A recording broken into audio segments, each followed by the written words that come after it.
আজকের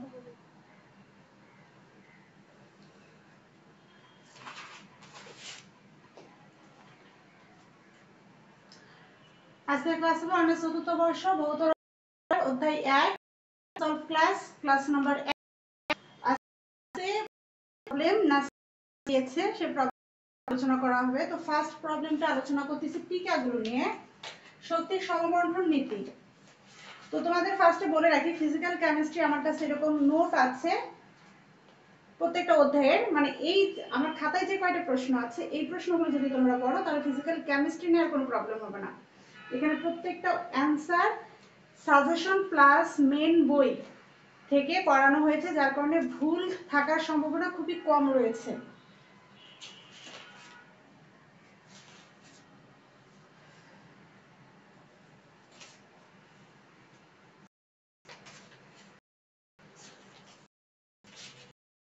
যেমন হচ্ছে প্রবলেম শক্তির সমবন্টন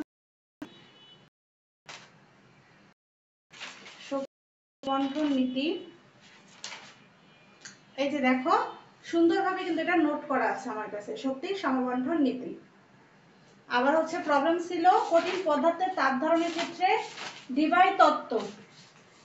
এই যে ডিবাই তত্ত্বটা সুন্দরভাবে নোট করা রয়েছে। তো তোমরাও এইভাবে খাতায় নোট করবে, তাহলে তোমাদের কাছে এভাবে সুন্দরভাবে প্রত্যেকটা প্রশ্নের অ্যান্সারগুলো সঠিক নোট থাকবে।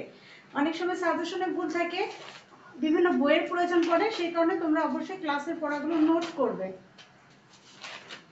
তো দেখো শক্তির সমবন্টন নীতি, এটা আমরা অলরেডি হচ্ছে অনার্স প্রথম বর্ষে ফিজিক্যাল কেমিস্ট্রি চ্যাপ্টার 1 এ পড়েছিলাম।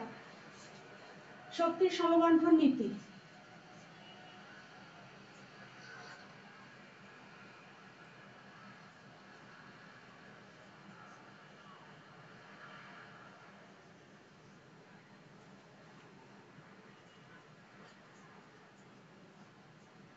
কোন অণুর মোট শক্তি তার স্বতন্ত্র মাত্রার সমন্বয়ে গঠিত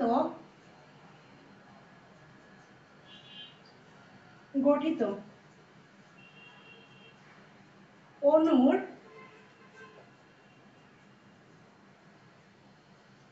মোট শক্তিকে তার বিভিন্ন স্বতন্ত্র মাত্রার মধ্যে তার বিভিন্ন স্বতন্ত্র মাত্রার মধ্যে সমানভাবে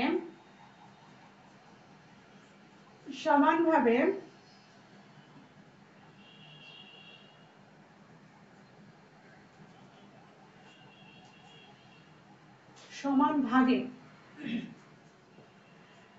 ভাগে বন্টন করা নীতিকে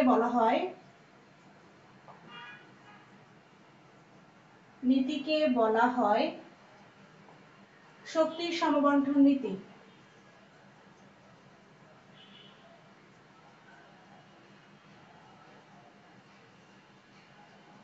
এই প্রশ্নটা কিন্তু টিকাতে আসে। শক্তির সমবন্টন নীতি তাহলে কি, কোন অণুর মোট শক্তি, কোন একটা অণুর মোট শক্তি তার স্বতন্ত্র মাত্রার সমন্বয়ে গঠিত। যদি আমরা লিখি যে E1 একটা শক্তি, E2 শক্তি কোন একটা ধারার, E3 শক্তি En পর্যন্ত শক্তি রয়েছে, কোন একটা ধারার শক্তি রয়েছে E1 E2 E3 En। এখন আমরা যদি বলি ওই ধারার মোট শক্তি কত হবে, তাহলে আমরা অবশ্যই বলবো ওই ধারার মোট শক্তি হচ্ছে ধারার বাকি শক্তিগুলোর সমষ্টির সমান। ঠিক সেই রকম যদি কোনো অণুর মোট শক্তি বের করি, তাহলে ওই অণুর যে স্বতন্ত্র মাত্রাগুলো রয়েছে সেই স্বতন্ত্র মাত্রার সমন্বয়ে ওই অণুর মোট শক্তি প্রকাশ করা হয়। তো অণুর মোট শক্তিকে তার বিভিন্ন স্বতন্ত্র মাত্রার মধ্যে সমানভাবে বন্টন করার নীতিকে বলা হয় শক্তির সমবন্টন নীতি। এখন একটা পরিবারে 4 জন মেম্বার রয়েছে, 2 জন ছেলে 2 জন মেয়ে, ছেলে সন্তান এবং মেয়ে সন্তান। এখন মায়া যে রান্না করেছে, অনেক ভালো কিছু রান্না করেছে, এখন মার উচিত কি প্রথম দুই ছেলেকে যে পরিমাণ খাবার দিবে ঠিক একই পরিমাণ খাবার তার দ্বিতীয় যে দুইটা মেয়ে রয়েছে তাকেও দিবে। এখন যদি মা, আমাদের কিন্তু একটা সময় ছিল যে মিনারা যে আমরা কার্টুন দেখেছিলাম সেখানে কিন্তু ছিল মেয়েদের অধিকার কম ছিল, ছেলেদের অধিকার বেশি ছিল। ভালো কিছু রান্না করে ছেলেদের ভাগে ভালো কিছু পড়তো, মেয়েদের ভাগে পড়তো না। তো সেই আমলটা বাদ দিয়ে আমরা যদি এখনকার জেনারেশনের দিকে চিন্তা করি, তো প্রত্যেকটা মা তার প্রত্যেকটা সন্তানকে সমানভাবে ভাগ করে দিবে, যে কোনো খাবারই হোক সমান ভাগে ভাগ করে দিবে। ঠিক মাকে যদি আমরা কোনো একটা ধারার শক্তি মনে করি, যে মোট শক্তি, এখন এই মোট শক্তি যে শক্তি রয়েছে এবং সেই শক্তিটা কি করবে, অবশ্যই তার যে সন্তানগুলো রয়েছে অর্থাৎ তার যে স্বাতন্ত্র মাত্রাগুলো রয়েছে তাদের মাঝেও সমানভাবে ভাগ করে দিবে। এটাকেই বলা হবে কোন শক্তির সমবন্টন নীতি। এখন এই থিওরিটা আমাদের গাণিতিকভাবে প্রমাণ করতে হবে।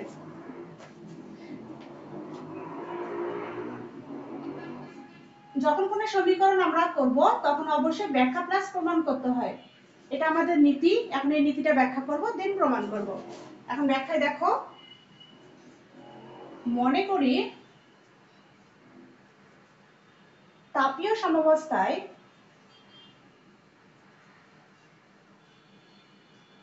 সাম্যাবস্থায় তিনটি অক্ষ x y z এ কোন গ্যাসের অণুর বেগ c,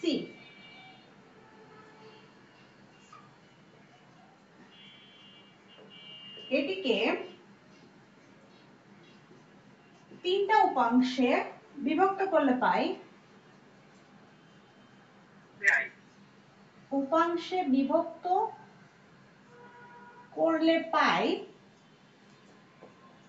c স্কয়ার ইকুয়াল তিনটা উপাংশ, একটা x উপাংশ, একটা y উপাংশ আর একটা হচ্ছে z উপাংশ, প্রত্যেকটার ডান পক্ষে এবং বাম পক্ষে স্কয়ার করে নিলাম।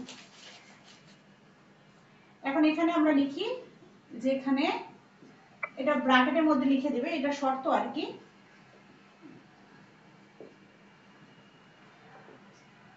cx square y cy square সমান হচ্ছে cz স্কয়ার, অর্থাৎ এখানে যে অণুটার মোট বেগ, এই মোট বেগটার তিনটা যে উপাংশ রয়েছে, তিনটা উপাংশের সমন্বয়ে গঠিত। যেমন একটা মার যতটা সন্তান রয়েছে সবাই মিলে তার সন্তান, একটা হোক বা দুইটা হোক, এখন মা প্রত্যেকটা সন্তানকে যেমন সমান ভাগে খাবার ভাগ করে দেবে, ঠিক সেরকম এখানে যে অণুর বেগ রয়েছে এদের যে প্রত্যেকটা যে উপাংশগুলো রয়েছে cx square cy square cz square, এরাও একে অপরের সমান হবে। তাই এখানে বলা আছে cx square cy square cz square.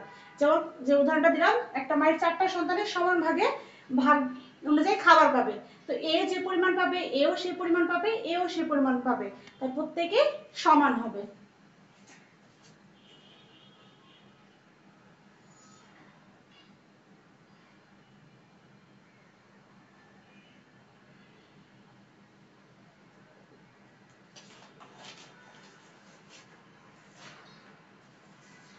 এখন আমরা যাব প্রমাণে, যেটা লিখি c square equal cx square cy square cz square. এখন আমাদের অবশ্যই তিনটা উপাংশ লিখতে হবে, অর্থাৎ x অক্ষ, y অক্ষ, z অক্ষ। এটা x অক্ষ, এটা y অক্ষ, এটা হচ্ছে z অক্ষ।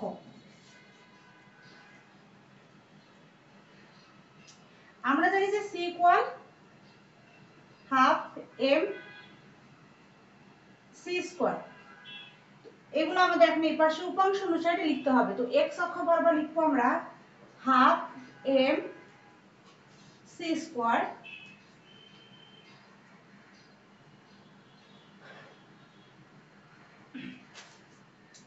c equal half m c square, তারপর cx half m c x square, cy equal m a square, z মানে হচ্ছে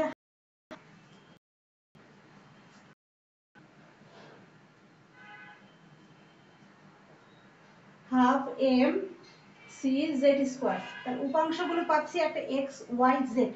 এক্স অক্ষ বরাবর half M C x square, Y অক্ষ বরাবর half M C Y square, Z অক্ষ বরাবর half M C Z square. এখন এগুলো মান এখানে লিখবো। তাহলে সি এর পরিবর্তে হবে শুধু half M C square, c x square পরিবর্তে এক্স অক্ষ বরাবর m C x square, c y অক্ষ বরাবর half M C Y square, C Z square বরাবর half M C Z square.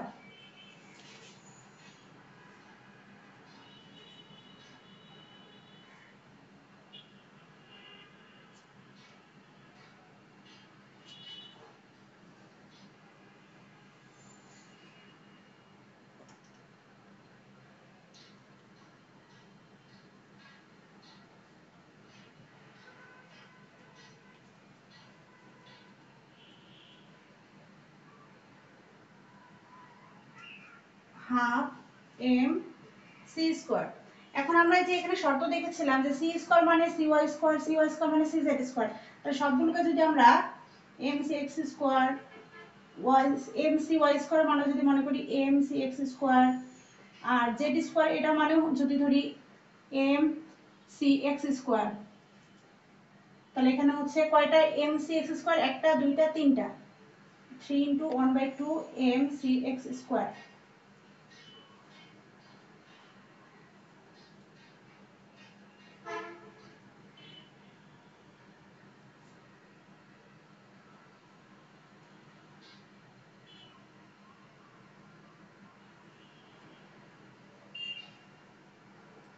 আপু লেখা বলতে এ পর্যন্ত উঠাইছো সবাই?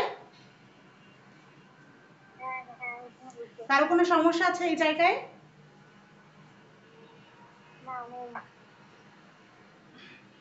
আচ্ছা, কারো কোনো প্রবলেম থাকলে, না থাকলে আমি উপরের অংশটুকু মুছে দিচ্ছি।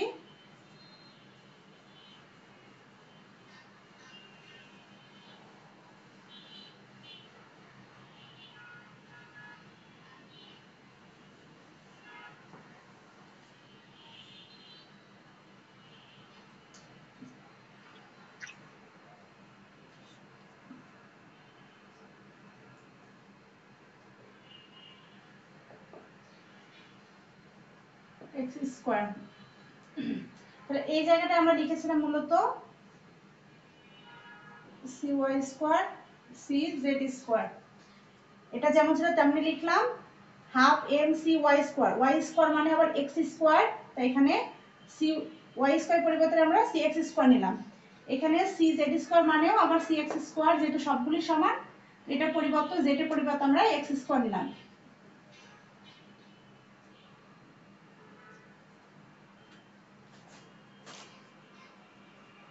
হাফ এম সি স্কোয়ার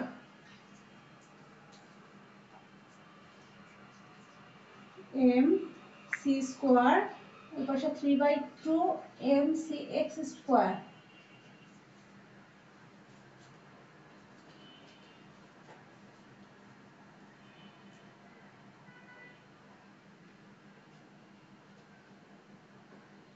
এটাকে এভাবেই রাখি।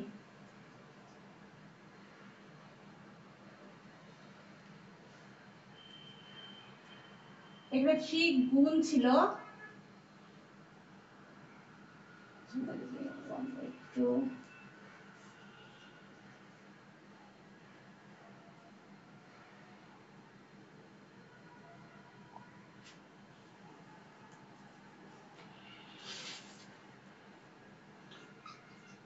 cx square equal 1/3 এবং 1/2 m c square।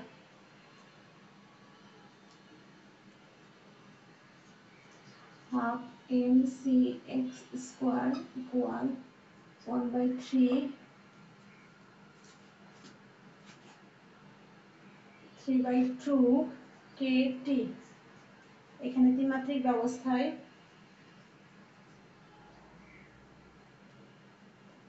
অবস্থায়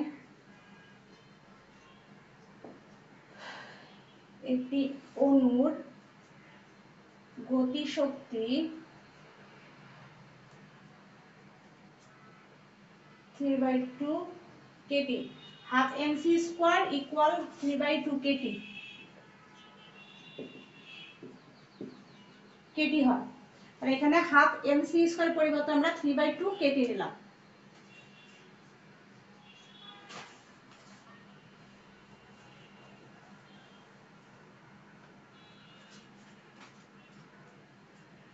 থ্রি কেটে যাবে, থাকবে half M C X square equal half KT, half KT. তো এখানে কি করলাম দেখো, half mc square equal 3 into half mc square equal 3 into half mc x square। তো এখানে যে 3 টা রয়েছে এটা গুণ অবস্থায় রয়েছে, এটাকে যদি এই পাশে আসে সেটা ভাগ হবে। তো মূলত এটা 3/2 mc স্কয়ার হয়। এটাকে আমি একটু ভেঙে, সরি 3/2 হবে না, 3 টাও ভাগ হবে 2 টাও ভাগ হবে। এখানে 3 গুণ ছিল, এই পাশে আসলে ভাগ হবে। তো এখানে 1/3 করে দিলাম, আর এটা হাফ যেমন ছিল তেমনই রাখলাম, mc স্কয়ার যেমন ছিল তেমনই রাখলাম। এটা যেমন আছে তেমনই, এটা যেমন আছে তেমনই রাখলাম। এই হাফ mc স্কয়ারটাকে আমরা আরেকটা শর্ত অনুসারে মান বসালাম, যে শর্তটি হচ্ছে ত্রিমাত্রিক অবস্থায় একটি অণুর গতিশক্তি 3/2 কেটি, অর্থাৎ half mc square equal 3/2 KT. এটার পরিবর্তে হাফ 3/2 কেটি নিলাম। দেন এখানে 3 কেটে যাবে, half M C X square equal half KT, এটাকে দিলাম 1 নম্বর সমীকরণ। তাহলে আমরা যে অক্ষগুলো পেয়েছিলাম ত্রিমাত্রিক স্থানাঙ্ক ব্যবস্থায়, এক্স অক্ষ বরাবর তাহলে আমরা মান পেলাম হাফ কেটি। তাহলে দেখো আমাদের যে শর্ত ছিল cx square cy square cz square, অর্থাৎ প্রত্যেকটা উপাংশের ক্ষেত্রে মানগুলো সমান হবে। তো x এর মান যদি হাফ কেটি হয় তাহলে y অক্ষ বরাবর অবশ্যই হাফ কেটি হবে, যেটা অক্ষ বরাবর হবে কি হাফ কেটি। তাহলে আমরা এখন লিখব অনুরূপভাবে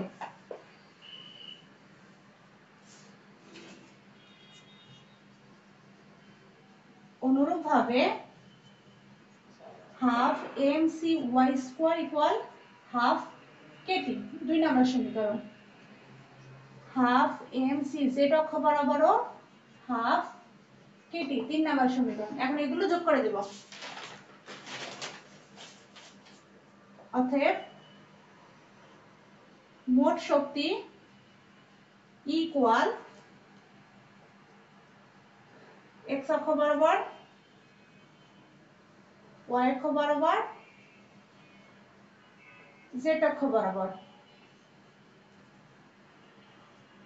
মানগুলো বসাবো, এটার মান হচ্ছে হাফ কেটি, এটার মান হাফ কেটি, এটার মান হাফ কেটি। তাহলে হাফ কেটি কয়টা আছে, একটা দুটো তিনটা, 3 ইনটু হাফ কেটি অর্থাৎ 3/2 কেটি।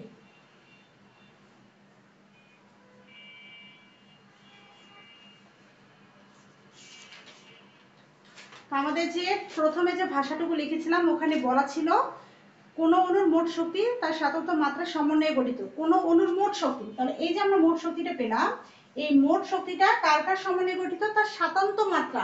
স্বাতন্ত্র মাত্রাগুলো কে কে ছিল, এটা এক্স অক্ষ বরাবর, ওয়াই অক্ষ বরাবর এবং জেড অক্ষ বরাবর তিনটা স্বাতন্ত্র মাত্রার সমন্বয়ে মোট শক্তিটা গঠিত হয়েছে। 1 নম্বর কথাটা আমাদের প্রমাণিত হয়েছে। এরপর বলেছে অণুর মোট শক্তিকে তার বিভিন্ন স্বাতন্ত্র মাত্রার মধ্যে সমান ভাগে বন্টন করা হয়।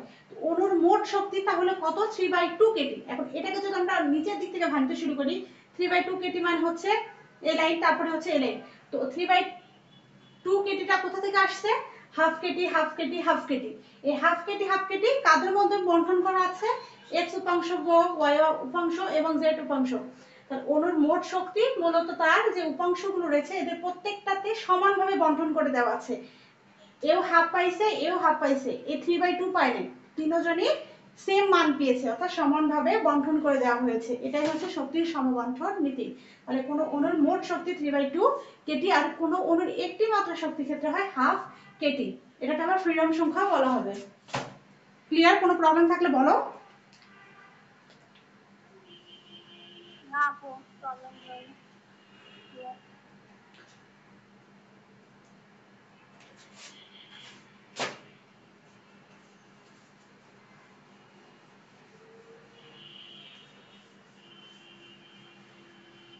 এই প্রশ্নে সামঞ্জস্যপূর্ণ আরেকটা প্রশ্ন, এটা একটা প্রবলেম ছিল।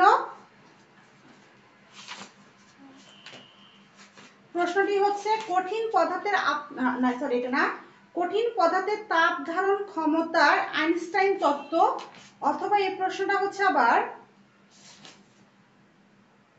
ডুলং এবং পেডিটের সূত্র নামে পরিচিত। প্রশ্নটা হচ্ছে অনেকগুলো প্রশ্ন হয় এটা দ্বারা, প্রশ্নগুলো আমি বলি। আইনস্টাইনের কঠিন বস্তুর আপেক্ষিক তাপ সম্পর্কিত সূত্রের সীমাবদ্ধতা ও ডিভাই তত্ত্বের সাথে তুলনা করো।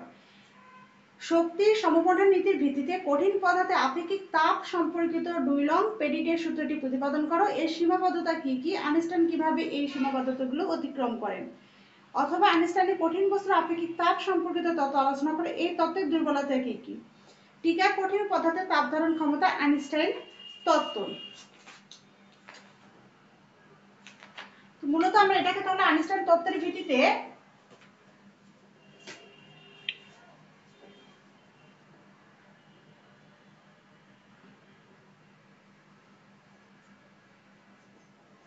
কঠিন পদার্থের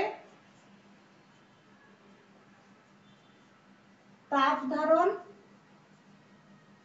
আপেক্ষিক তাপ ধারণ, কঠিন পদার্থের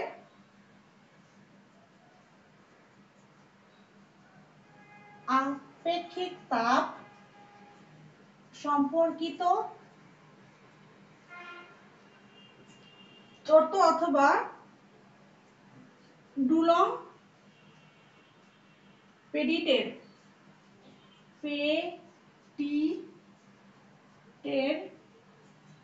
সূত্র প্রতিপাদন। তো এখানে ভাষা অনেক বেশি থাকার কারণে নাসরিন এটা শর্টকাট করে চেয়েছিলে তুমি।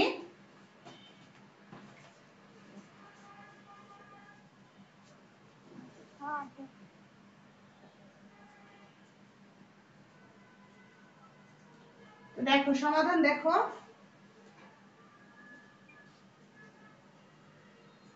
এক মোল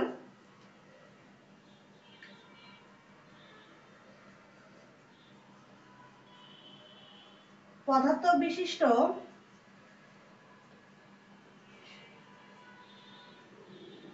ধারার তাপমাত্রা ডিটি ডিগ্রি বাড়াতে যদি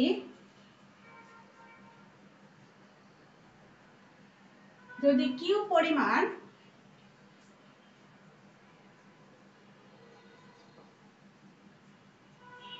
তাপের প্রয়োজন হয়, তবে সি ইকুয়াল কিউ ভাগ ডিটি।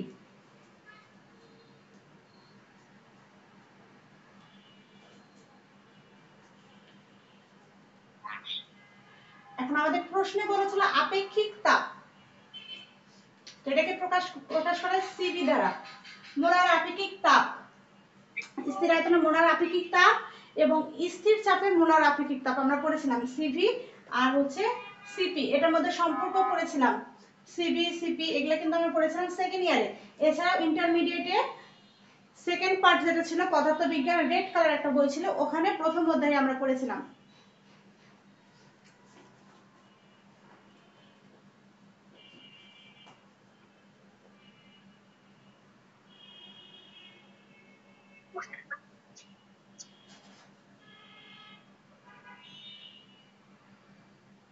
তাহলে এখানে আমরা সি ইকুয়াল কিউ ভাগ যে ডিটি পেয়েছি, তো আমি বললাম যে স্থির আয়তনে মোলার আপেক্ষিক তাপ আবার স্থির চাপে মোলার আপেক্ষিক তাপ। আমরা যদি এখন এখানে তাপমাত্রাটাকে স্থির রাখি, তাপমাত্রাকে স্থির রেখে তাপমাত্রা না আয়তনকে, এখানে সিবি বলতে বোঝাচ্ছে এখানে আয়তনটাকে স্থির রেখে এই যে সিস্টেমটা রয়েছে এখানে তাপমাত্রাটা বাড়াতে হবে। তো তখন আমরা লিখতে পারি, এটা ভাষায় লিখে দাও নাহলে আবার তোমাদের মনে থাকবে না, ধারার আয়তনকে স্থির বা ধ্রুবক রেখে আমরা যদি এখানে তাপমাত্রাটা বাড়াই,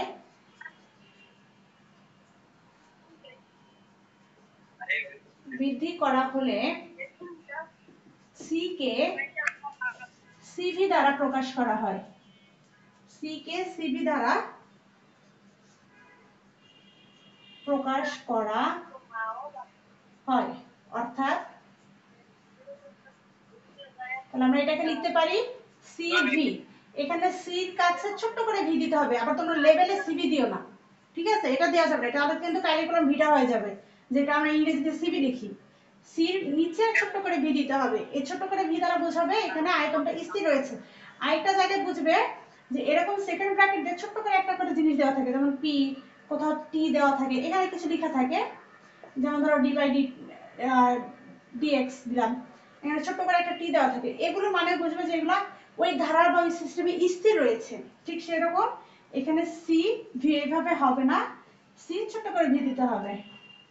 লেখার ক্ষেত্রে অবশ্যই এই জিনিসগুলো মাথায় রাখবে।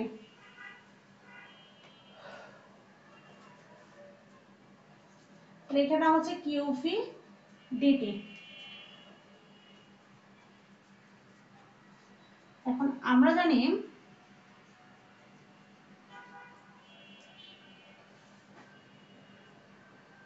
শোষিত তাপ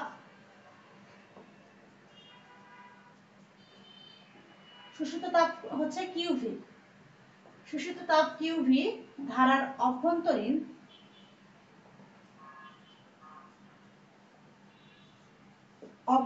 শক্তি বৃদ্ধির ডিইউ সমান।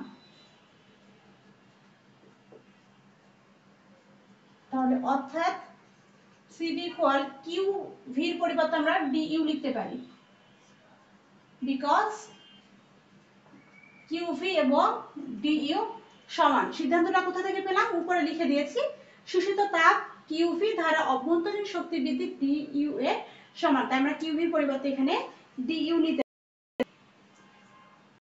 এখন আমরা এখানে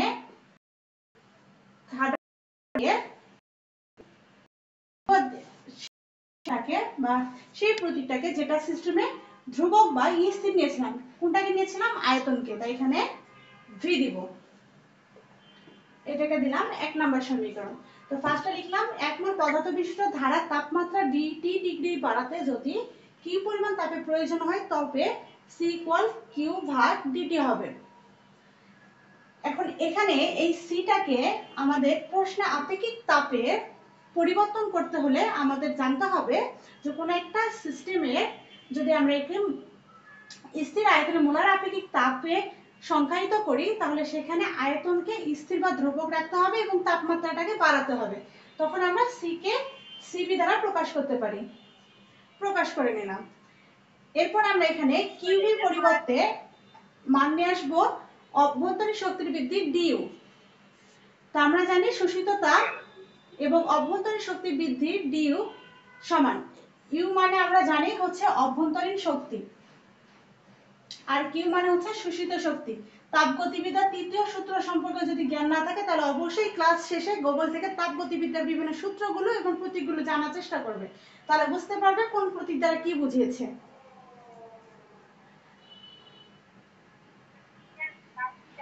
তাহলে এখানে লিখলাম হচ্ছে কিউভি পরিবর্তে দিলাম ডিইউ, আর যেহেতু ধারাতে আয়তন স্থির ছিল তাই এখানে ছোট করে আয়তন দিয়েছি।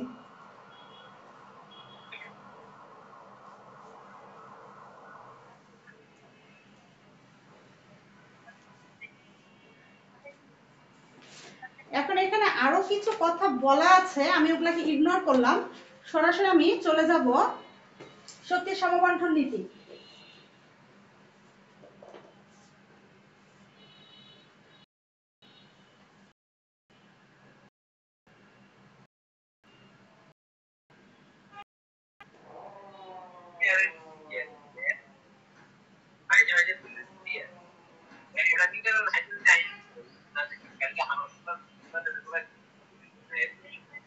শক্তির সমবন্টন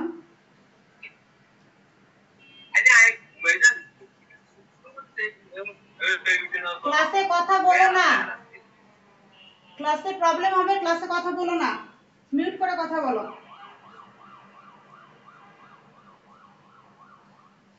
শক্তি সমবন্টন নীতি অনুসারে আমরা তো শক্তি সমবন্টন নীতি জানি।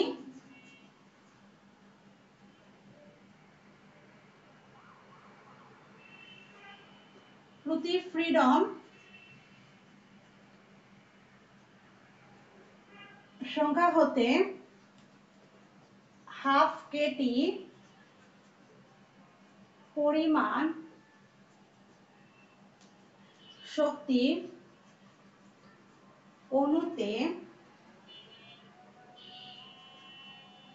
সঞ্চালিত হয়।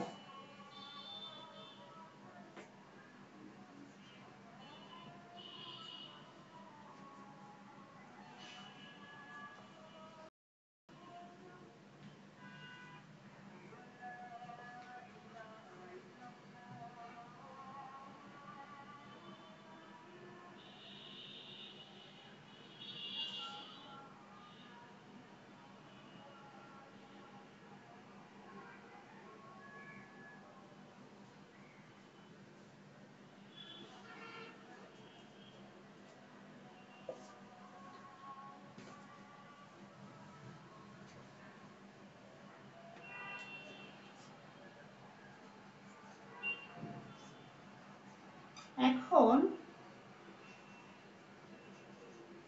কম্পন গতির ক্ষেত্রে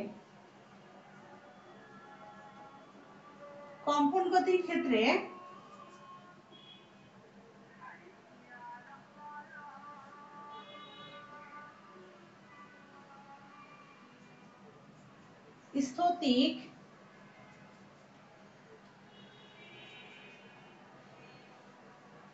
গতির জন্য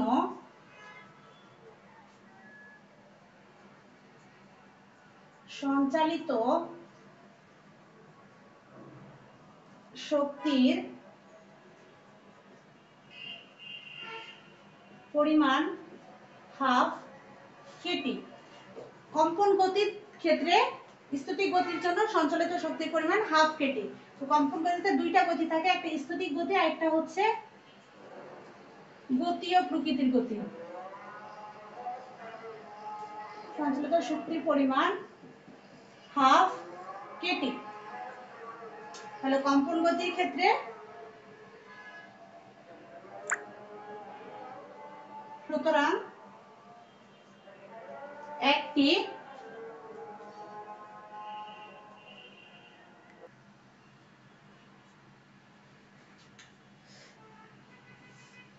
তাহলে দেখো শক্তি সমবন্টন নীতি অনুসারে প্রতি ফ্রিডম সংখ্যা হতে হাফ কেটি পরিমাণ শক্তি অণুতে সঞ্চালিত হয়। এটা আমরা কোথা থেকে পেয়েছিলাম?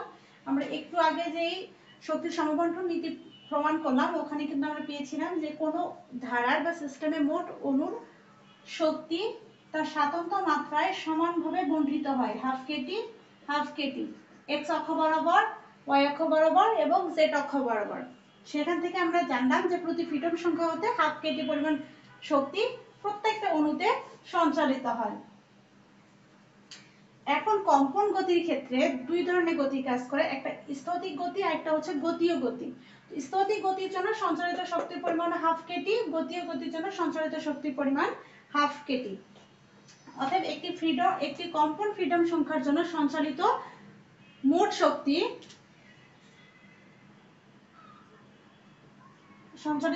শক্তির পরিমাণ হবে স্থিতিক গতির জন্য শক্তির পরিমাণ যোগ হচ্ছে গতীয় গতির জন্য সঞ্চালিত শক্তির পরিমাণের সমষ্টি, half Katie plus half Katie, দুইটা বসিয়ে দিলাম।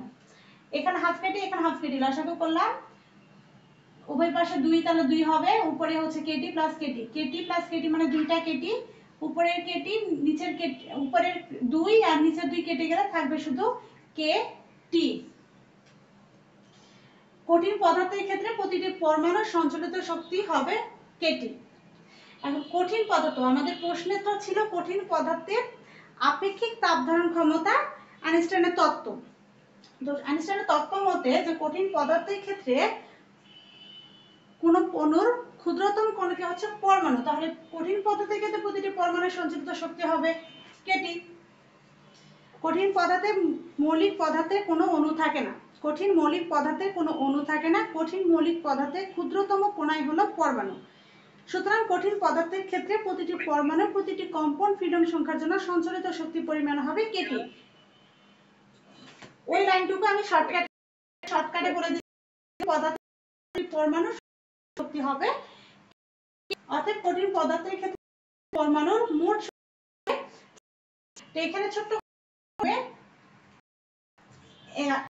জায়গা ব্র্যাকেটের ভিতরে লিখবে যে কঠিন পদার্থ স্ফটিকের মধ্যে পরমাণুগুলো সব দিকে কম্পিত হয়।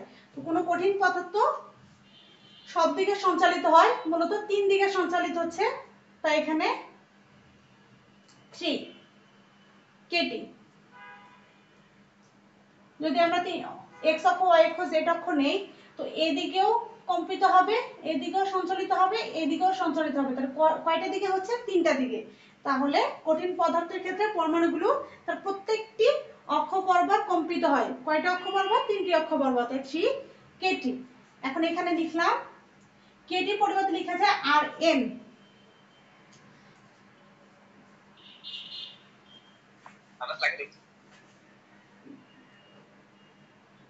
মোট শক্তিকে প্রকাশ করলাম ইউ দ্বারা, প্রকাশ করলাম ইউ, আর হচ্ছে 3 কেটি। 3 কে মানে হচ্ছে আর ভাগ এন, 3 আর টি, বিকজ এখানে এন মানে হচ্ছে 1 এক মোল গ্যাসের ক্ষেত্রে।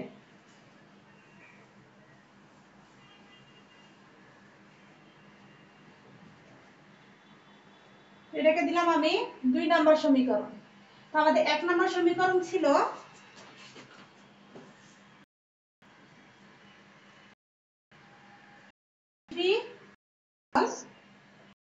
du dt v। এখানে আমরা u এর মানটা বসাই দেব। u এর মান হচ্ছে 3 r t ভাগ dt।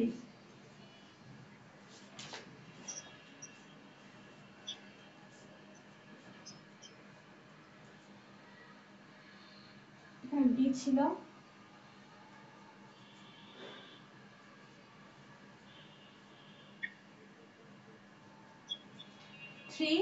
আর যদি আমরা t সাপেক্ষে 1 নং সমীকরণ, এই সমীকরণটাকে যদি আমরা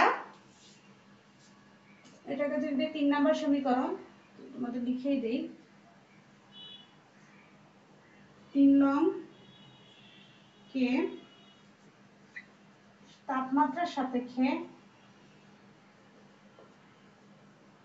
সাপেক্ষে ব্যাপককরণ করলে পাওয়া যায়। ব্যাপককরণ করে পাই সিভি ইকুয়াল